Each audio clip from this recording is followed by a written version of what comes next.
Assalamualaikum warahmatullahi wabarakatuh. Bismillah, alhamdulillah, wassalatu wassalamu ala rasulillah Sayyidina Muhammadin ibni Abdullah wa ala alihi wa sahbihi wa mawala. Wa la hawla wa la quwata illa billah. Ashhadu an la ilaha illallah wa ashhadu anna Sayyidina Muhammadan abduhu wa rasuluhu la nabiyya ba'dah. Subhanaka la ilma lana illa ma 'allamtana innaka antal alimul hakim wa tub 'alaina innaka antat tawwabur rahim. Rabbi shrah li sadri wa yassir li amri wahlul 'uqdatam min lisani yafqahu qawli. Amin. Amma ba'd. Dusturakum ya ahlal darab wa ya ahlal nawba wa ya ahlal batin wa ya ahlal nur. Alhamdulillah, kita panjatkan puji syukur kehadirat Allah Subhanahu wa taala atas segala limpahan nikmat, karunia, taufik dan hidayahnya kepada kita semua, sehingga pada malam hari ini Allah Subhanahu wa taala masih mengizinkan kita, memperkenankan kita untuk bisa berkumpul kembali, bersilaturahim, menghadiri majlis yang diberkahi oleh Allah Subhanahu wa taala. Mudah-mudahan hadirnya kita di tempat ini menjadi penyebab dosa-dosa kita diampuni oleh Allah Subhanahu wa taala. Amin ya rabbal alamin.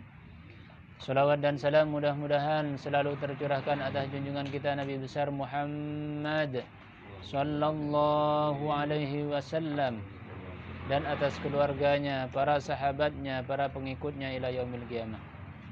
Hadirin yang dirahmati Allah, alhamdulillah, pada kesempatan malam hari ini kami ingin membacakan beberapa hadis yang berkaitan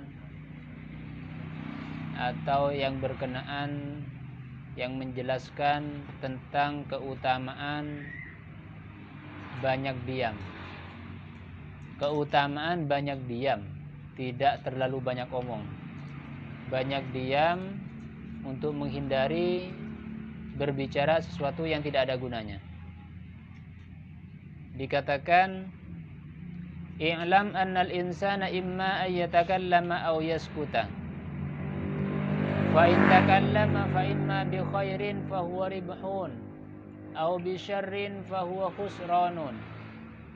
Wa in sakata fa imma an syarrin fa ribhun wa imma an khairin fa khusranun. Falahu fi kalamihi wa sukutihi ribhani yambaghi tahsiluhuma wa khusranani yambaghi taqallusu minhuma.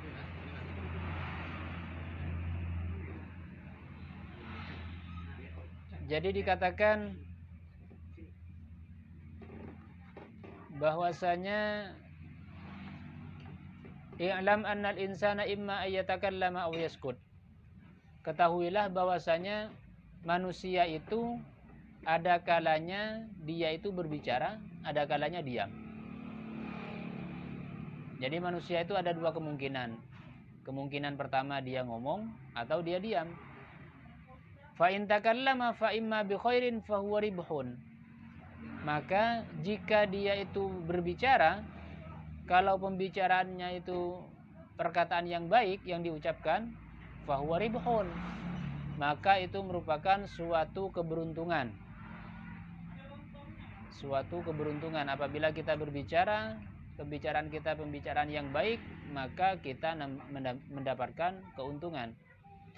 Au bisyarrin fa huwa khusranun. Kalau manusia itu berbicara dengan kejelekan, fa huwa khusranun, itu merupakan sebuah kerugian. Dia mendapatkan kerugian, naudzubillah. Begitu pula sebaliknya. Wa in sakata fa imma an syarrin faribhun. Tadi kemungkinan yang pertama manusia itu berbicara. Kemungkinan yang pertama manusia itu berbicara, sedangkan kemungkinan yang kedua ini manusia diam, tidak berbicara. Wa in sakata fa imma an syarrin faribhun. Manusia itu apabila dia diam karena meninggalkan ngomong yang jelek, maka itu merupakan sebuah keberuntungan. Dia mendapatkan sebuah keberuntungan. Kalau dia itu diam, tidak ngomong yang jelek, meninggalkan ngomong yang jelek, berarti diamnya itu adalah kebaikan, dia mendapatkan keberuntungan. Wa imma an khairin fa khusranun. Kalau dia diamnya karena meninggalkan kebaikan, dia diam, tidak ngomong yang baik, tidak menyampaikan yang seharusnya disampaikan, maka diamnya itu merupakan kerugian.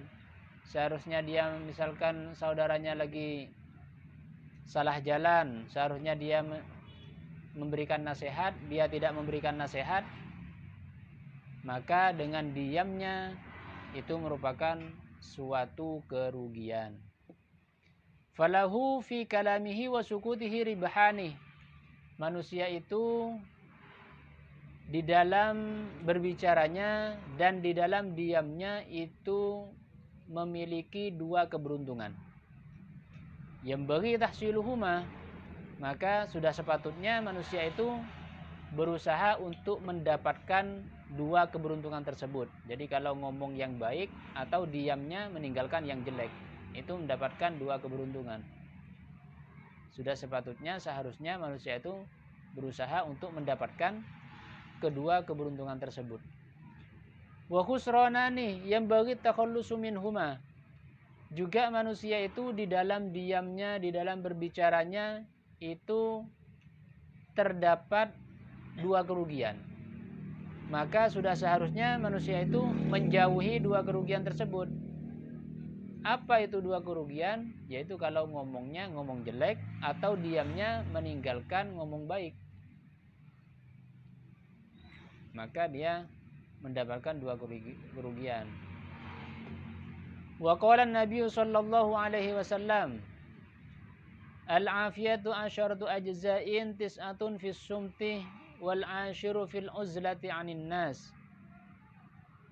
Di dalam sebuah hadis yang diriwayatkan oleh Imam Ad-Dailami dari sahabat Abdullah ibnu Abbas, Nabi sallallahu alaihi wasallam bersabda, al-afiyatu asyaratu ajza'in.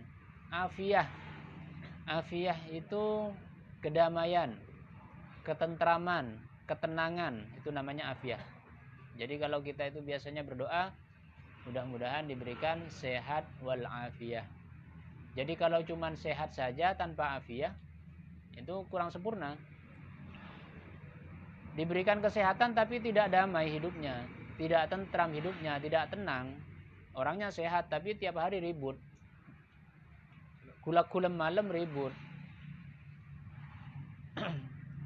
Kulakku pereng ngeber, malam gelas ngeber.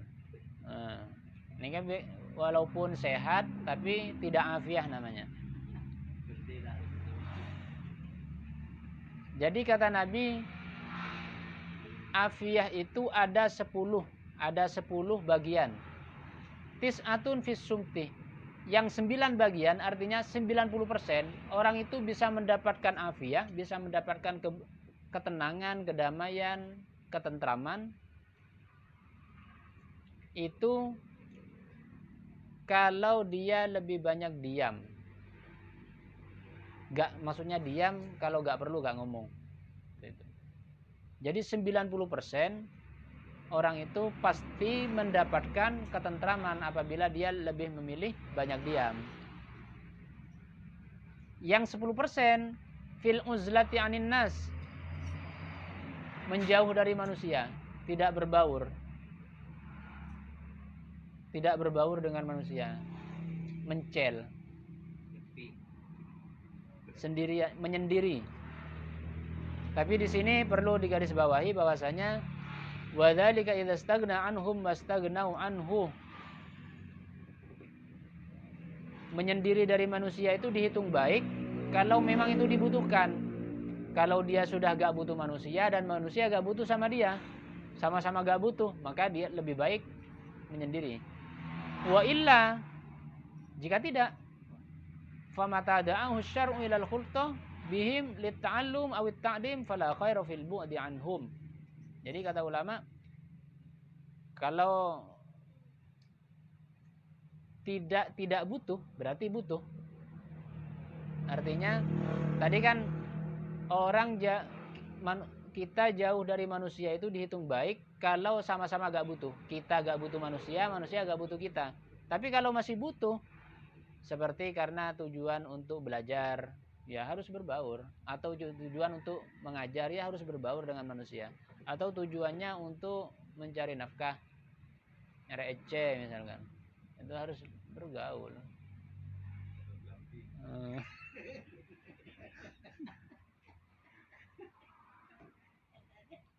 Jadi kalau masih membutuhkan dengan manusia, maka fala khairu fil bu'di anhum, maka tidak baik menjauh dari manusia kalau masih butuh.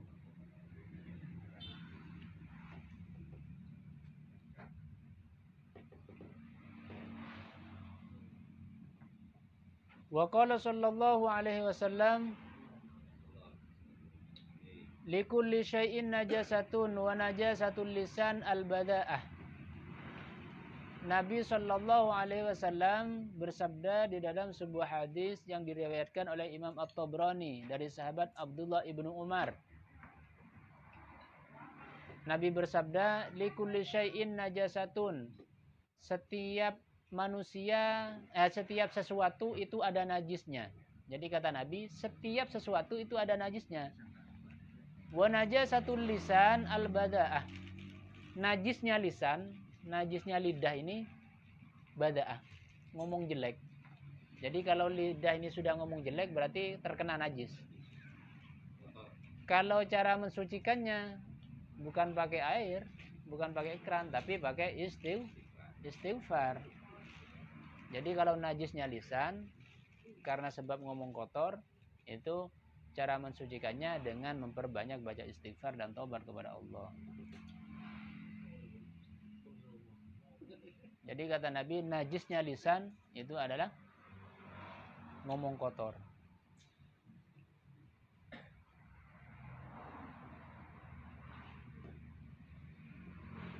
Wa in kana kalaman shadiqan. Walaupun omongannya itu benar, kalau kejelekan itu gak boleh, tetap gak boleh. Walaupun benar, apalagi gak benar. Sudah omongannya jelek, gak benar lagi. Itu double malah dosanya. Karena berdusta, juga karena ngomong jelek. Juga kata sahabat Abdullah ibnu Umar, beliau mengatakan, man kasura kalamuh kasura sakotuhu. Wa man kasura sakotuhu kasura dunubuhu. Wa man kasura dunubuhu kanatin naru aulabih. Kata sahabat Abdullah ibnu Umar, man kasura kalamuhu kasura sakotuhu.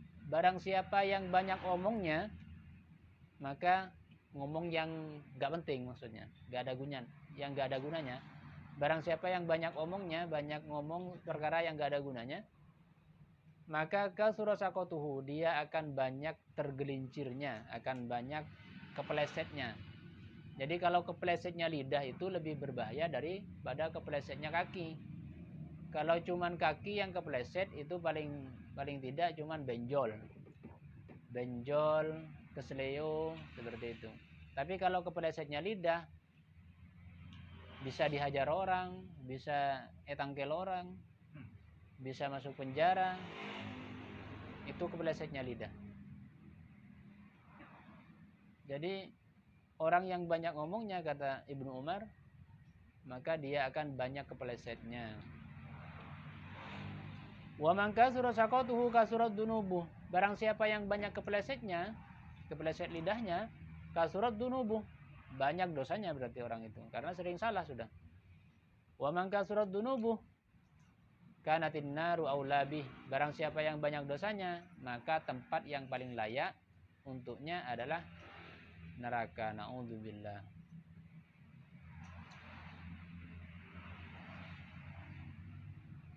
Wadzalika li'anna saqata ma la naf'a fihi fa in kana lagwan la isma fihi husiba ala tadhi'i umrihi. Kenapa demikian? Orang yang banyak omongnya resikonya kok bisa kepeleset seperti itu? Karena dia telah melakukan perkara yang gak bermanfaat. Jadi sering banyak omong sesuatu yang gak penting, itu bisa menyebabkan kita sering kepeleset lidah. Ibaratnya kalau kita itu lewat di jalan terus lewat pinggir jurang, setiap lewat pinggir jurang terus. Ya mungkin kalau sekali lewat selamat, tapi kalau terus-menerus dia pasti akan terjatuh juga ke jurang tersebut. Akan terjerumus ke dalam jurang itu.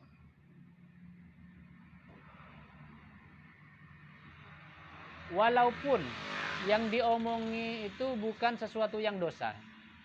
Walaupun yang diomongkan bukan sesuatu yang dosa, kalau tidak bermanfaat, itu gak baik. Bahkan nanti akan dihisap, akan dimintai pertanggungan jawab. Ala tadyi'i umrihi, akan dimintai pertanggungan jawab atas perbuatannya yang telah menyia-nyiakan umurnya. Jadi umur ini akan dimintai pertanggungjawab. Jadi setiap detik apa yang kita kerjakan di akhirat akan dimintai pertanggungjawab.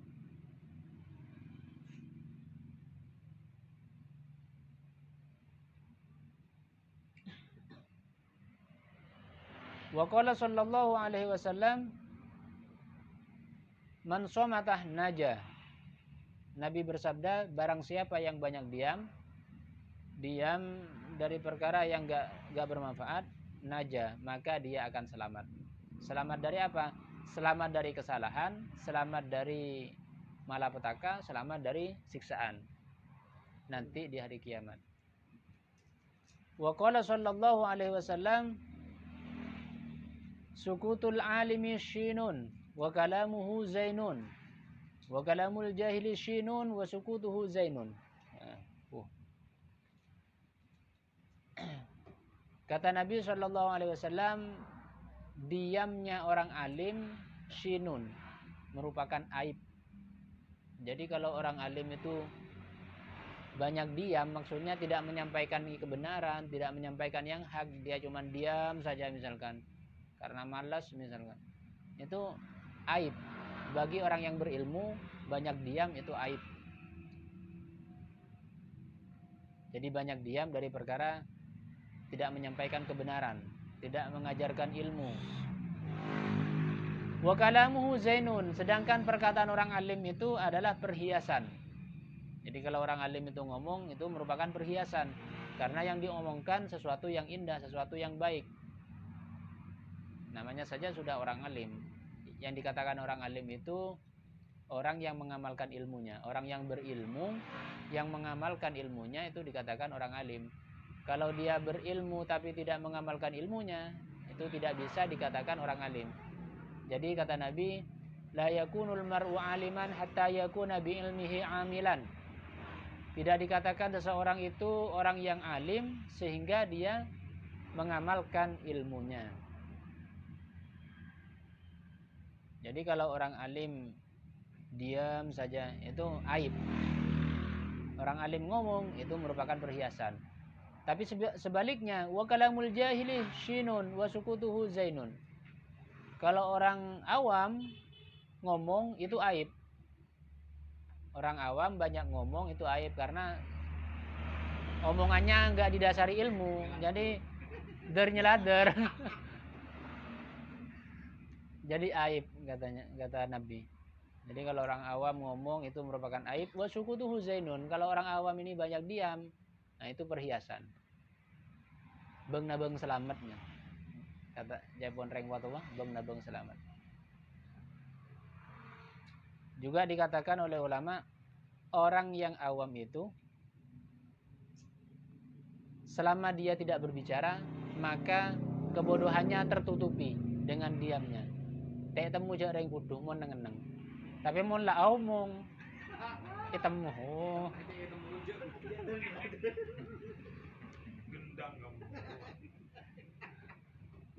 Makanya kata Imam Ghazali itu kalau nggak salah di dalam kitab Ihya itu, manusia itu ada 4 golongan. Yang pertama, rajulun yadri wa yadri annahu yadri. Yang kedua, rajulun yadri wa la yadri annahu yadri. Yang ketiga, rajulun la yadri wa yadri annahu la yadri. Yang keempat, rajulun la yadri wa la yadri annahu la yadri. Nah, yang pertama ini apa? Rajulun yadri wa yadri annahu yadri. Orang yang ngerti dan diri punya ilmu dan dirinya sadar, ngerti kalau dia punya ilmu. Orang ngerti dan dia ngerti kalau dirinya ngerti. Orang kayak gitu ikutin. Maksudnya orang yang ngamalkan ilmunya tentunya. Suruh ikutin sama Imam Ghazali. Yang kedua, rajulun yadri wala yadri annahu yadri. Orang ngerti ilmu tapi dia gak sadar kalau dirinya ngerti ilmu. Dirinya gak sadar kalau dirinya ngerti ilmu itu gak sadar. Ya orang berilmu tapi dia tidak merasa punya ilmu. Nah, orang kayak gitu kata Imam Ghazali, faikiduhu. Bangunin, jagain. Cek kebenaran di ilmu, mau bangkit cek karo nang meloloh maksudnya. Yang kedua. Yang ketiga, rajulun la yadri wa yadri annahu la yadri. Seseorang yang enggak ngerti ilmu, tapi dia sadar kalau dia enggak ngerti. Orang yang enggak ngerti, tapi dia sadar kalau dirinya enggak ngerti. Orang kayak gitu ajarin, tuntun. Yang paling berbahaya yang nomor 4 ini. Rajulun la yadri wa la yadri annahu la yadri. Gak ngerti dan dia gak ngerti kalau dirinya gak ngerti. Tak tahu kayak umat tahu loh. Orang kayak gini fajatani buhu kata Imam Ghazali. Jauhi jamak sama bahaya. Dia gak ngerti tapi merasa ngerti gitu. Ini bahaya. Kalau gak ngerti merasa gak ngerti itu aman. Ya. Kalau sudah seperti ini, ibu lagi tak kening. Ting ibu lain mati kelangker. Jangkuan. Gak bisa diajarin, gak mau diajari, gak mau dinasehati. Malah anda mau tahu. Ini yang bahaya.